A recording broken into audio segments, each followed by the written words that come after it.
Assalamualaikum warahmatullahi wabarakatuh. Halo semuanya, perkenalkan saya Nur Ananda dengan NBM 23412025. Pada video kali ini saya akan menjelaskan perkembangan ekonomi Indonesia. Oke, selama beberapa tahun terakhir, perekonomian Indonesia terus mengalami perkembangan yang signifikan. Pertumbuhan ekonomi yang stabil dan berkelanjutan telah menjadi salah satu prioritas pemerintah dalam mendorong kemajuan dan kesejahteraan masyarakat. Pertumbuhan ekonomi di Indonesia, yang pertama pada tahun 2016, pertumbuhan ekonomi di Indonesia mencapai 5,3%. Pada tahun 2017, pertumbuhan ekonomi meningkat menjadi 5,7%, dan 2018 pertumbuhan ekonomi juga meningkat mencapai 5,17%. Faktor-faktor pertumbuhan ekonomi, faktor-faktor yang menjadikan pertumbuhan ekonomi yang pertama itu investasi, yang dimana peningkatan investasi baik dari dalam maupun luar negeri telah menjadi salah satu faktor utama pendorong pertumbuhan ekonomi. Yang kedua, konsumsi domestik. Tingginya konsumsi rumah tangga dan daya beli masyarakat telah memberikan kontribusi signifikan terhadap pertumbuhan ekonomi. Ketiga, kebijakan pemerintah. Kebijakan pemerintah yang mendukung seperti pembangunan infrastruktur, reformasi struktural, dan investasi fiskal telah memicu peningkatan aktivitas ekonomi. Sektor ekonomi unggulan. Yang pertama, industri manufaktur.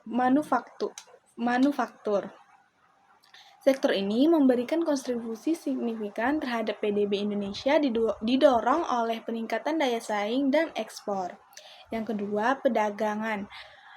Aktivitas perdagangan, baik domestik maupun internasional, merupakan salah satu penggerak utama pertumbuhan ekonomi. Yang ketiga, pariwisata.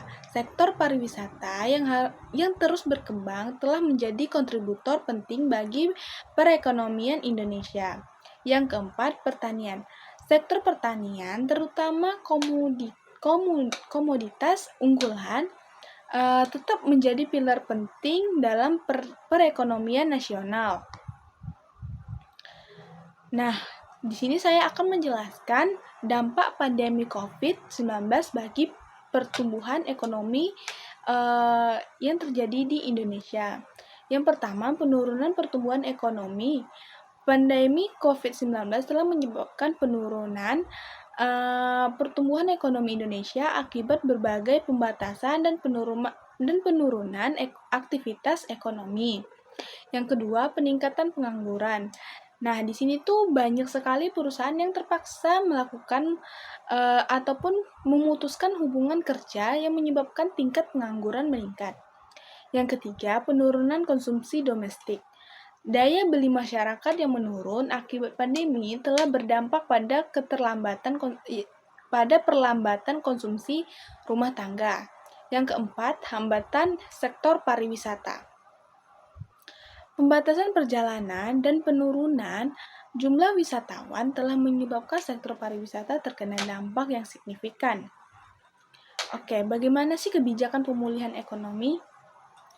Nah, yang pertama tuh stimulus fiskal. Pemerintah mengeluarkan berbagai stimulus fiskal seperti insentif pajak dan bantuan sosial untuk mendorong aktivitas ekonomi.